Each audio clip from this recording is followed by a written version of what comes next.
আজকে দুপুরের মেনু হচ্ছে এটা হচ্ছে কি বলে, না না, আরে এটা কি বলে, চাল কুমড়া সর্ষে বাটা ভিতরে দিয়ে পুর করে চাল কুমড়া ভাজা আর সাদা ভাত, আর সাথে এটা সবার শেষে, আর সাথে হচ্ছে তোমার বোয়াল মাছ। এই বোয়াল মাছ দেখো তোমরা, এই যে বড় বড় বোয়াল মাছের পিস, বোয়াল মাছের ঝোল। আর শেষ পাতে হচ্ছে মিষ্টি দই এনেছি, মিষ্টি দই শেষ পাতে হচ্ছে মিষ্টি দই। এই যে কে খাবে? আমার বাবা খাবে। এই টাকলু, এদিক ঘোর, একটু একটু বল, সবাই বল ভিডিওগুলো দেখতে বেশি বেশি করে।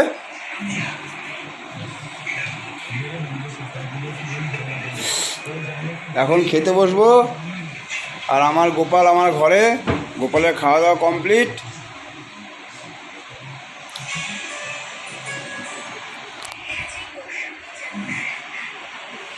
গোপাল